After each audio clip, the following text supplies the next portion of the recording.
세상에 빛을 비추는 교회 2021년 1월 17일 천안중부교회 서요리 문답과 함께하는 주일 저녁 가정예배 가이드 영상과 함께 하시는 여러분들을 주님의 이름으로 환영하고 축복합니다. 우리는 지난 시간에 오문을 통해서 우리가 믿고 사랑하는 하나님께서 오직 한 분이시고 참되고 살아계신 하나님이심을 알게 되었습니다. 내가 믿는 하나님이 다른 생명 없는 제한된 우상들과 달리 참되고 살아계신 하나님이 나의 하나님이 되시니 얼마나 감사하고 우리에게 큰 힘이 되는 사실인지 모릅니다. 그런데 우리가 이런 하나님에 대해 알아가며 하나님을 곰곰이 생각해 보면 하나님에 대해 이해가 안 가는 부분이 생겨납니다. 때로는 하나님을 이해하려고 노력할 때 머리가 그래서 복잡해지는 것을 경험하게 되는 것이죠. 그 이유는 바로 우리 사람의 한계 때문입니다. 그 크신 하나님을 우리가 다 이해할 수는 없습니다. 우리가 아무리 머리가 좋아도 하나님에 대한 궁금증은 다 해소할 수 없는 거죠. 그렇다면 하나님을 알 수 있는 가장 지혜로운 방법은 무엇일까요? 그것은 바로 하나님께서 자신에 대해 알려주시는 말씀, 바로 성경을 통해서입니다. 그래서 우리는 하나님께서 성경을 통해 알려주시는 대로 하나님에 대해서 알 수 있고 믿을 수 있게 되는 것이죠. 그러나 우리가 성경을 통해 하나님을 알아갈 때 떠오르는 질문 하나가 있습니다. 정말 하나님은 한 분이실까 하는 궁금증이죠. 왜냐하면 성경에 보면 하나님께서는 자신을 유일한 분으로도 소개하시지만 동시에 세 분으로 나타나기도 하십니다. 그 세 분의 이름이 무엇입니까? 성부 하나님, 성자 예수님, 성령 하나님이십니다. 한 분이시기도 하면서 동시에 세 분이시기도 하신 하나님. 이것은 하나님이 존재하시는 매우 특별한 하나님만의 속성이고 방식인 것입니다. 이것을 네 글자로 바로 삼위일체라고 합니다. 이것을 오늘 소요리 문답 6문을 통해 함께 나누고 살펴보는 시간을 갖도록 하겠습니다. 제6문은 이렇게 질문하고 있습니다. 하나님의 신격에 몇 위가 계십니까? 이에 대한 대답을 온 가족이 이 시간 함께 읽어보실까요? 하나님의 신격에는 3위가 계시며 성부, 성자, 성령이십니다. 그리고 이 세 분은 한 하나님이시며 본질이 같으시며 능력과 영광에 있어서는 동등하십니다. 그렇다고 한다면 성경 어디에서 가장 이 삼위일체 하나님을 효과적으로 증거하고 있을까요? 오늘 소요리 문답 6문의 근거 구절이 되는 마태복음 28장 19절에서 그것을 찾아볼 수 있습니다. 우리 함께 화면을 보시면서 또 말씀을 보시면서 함께 찾아보실까요? 네, 예수님의 지상명령이라는 별명을 가진 이 구절을 보게 되면 예수님께서 분명하게 각각 성부와 성자와 성령의 이름으로 세례를 베풀라 하는 부분을 볼 수 있습니다. 이러한 말씀을 통해 한 분 하나님께서 한 분이시며 동시에 세 분으로 존재하시는 삼위일체라는 독특한 방식으로 존재하신다는 것을 우리는 알 수 있게 되는 것입니다. 그럼에도 이것을 우리의 유한한 머리로 이해하기란 어려운 것입니다.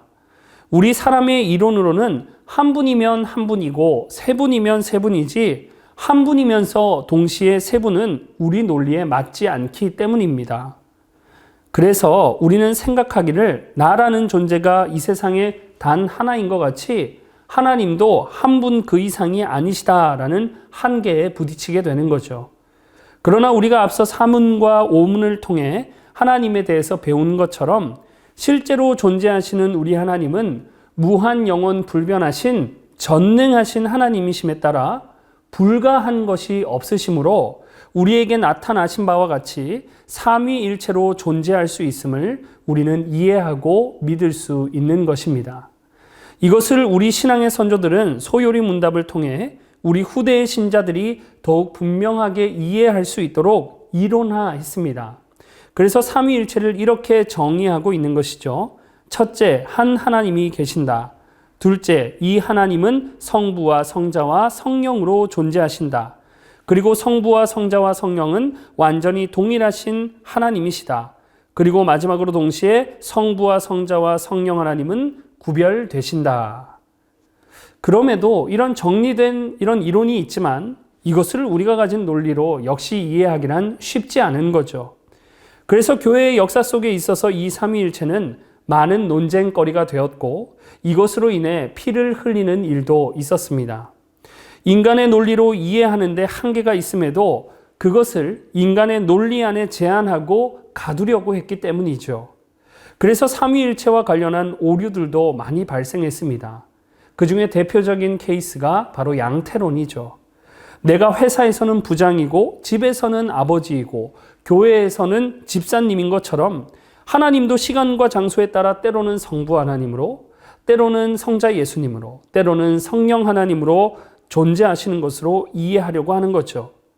또 하나는 일체의 개념을 빼버리고 삼신으로만 구분하는 삼신론이라는 게 있는데 세 분으로 존재하시는 하나님께서 높고 낮음의 서열로 존재한다는 오해입니다.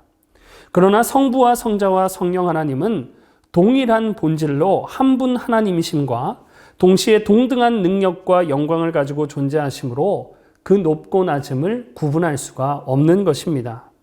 우리 하나님은 언제나 영원히 삼위일체의 하나님이십니다. 결국 역사 속의 이런 오류들은 우리의 한계성과 하나님의 무한성의 차이를 이해하지 못하고 인정하지 못한 데에서 발생한 것입니다. 하나님은 한계가 없지만 우리에게는 한계가 있습니다. 하나님은 이 세상을 지으신 창조주이시만 우리는 창조주 하나님에 의해 지음받은 피조물입니다. 하나님은 시공간을 초월해 계시지만 우리는 시공간 안에 일시적으로 존재할 뿐인 것입니다. 바로 이러한 하나님과 우리의 격차를 우리가 말씀 앞에서 겸손히 인정한다면 삼위일체도 우리는 겸손히 받아들이고 믿을 수 있게 되는 것입니다. 한 번은 개그우먼 조혜련 씨가 예수님을 믿고 연예인들이 모여서 하는 성경 공부 모임에 갔는데 그날 처녀 몸에서 나신 예수님에 대한 말씀을 목사님이 전하셨다고 합니다. 끝나고 그중에 나이 드신 연예인 한 분이 이해가 안 가서 질문을 했답니다. 불평을 하면서 그거를 어떻게 믿냐고, 어떻게 남자를 모르는 이 동정녀 마리아에게서 예수님이 태어나실 수가 있냐고, 그건 말이 안 된다고 질문을 하더라는 거예요. 그러자 옆에 있던 더 나이 드신 연예인 한 분이 그러더래요. 야, 남편 요셉도 믿는데 네가 뭐라고 못 믿냐? 좀 믿어라. 이렇게 말하며 웃고 넘어간 적이 있다고 합니다. 우리가 앞서 배운 바와 같이 하나님께서는 무한하시고 영원하시고 불변하신 분이십니다. 이것을 한 문장으로 압축하면 하나님은 불가한 것이 없으신 전능하신 분이라는 것이죠. 그래서 이 전능하신 하나님을 믿는다면 하나님께서 오늘 육문에 나타내신 바와 같이 독특하게 존재하는 방식인 삼위일체도 우리는 믿을 수 있게 되는 것입니다. 하나님은 말씀을 통해 삼위일체로 존재하는 분이심을 우리에게 나타내 주셨습니다. 저는 이런 삼위일체의 교리 앞에 설 때마다 개인적으로 하나님은 정말 특별하신 분이시다라는 생각을 합니다. 내가 믿는 하나님이 이처럼 특별한 존재이시고 나를 자녀로 삼아주셨음을 우리가 생각한다면 나 또한 하나님의 사랑받는 특별한 존재이므로 우리는 기뻐하고 감사할 수 있게 되는 거죠. 그러니 날마다 삼위일체 되시는 특별한 하나님을 기억하고 믿으며 하나님의 사랑받는 그런 특별한 존재로 살아가시는 우리 천안 중부교회 되기를 간절히 바랍니다. 감사합니다.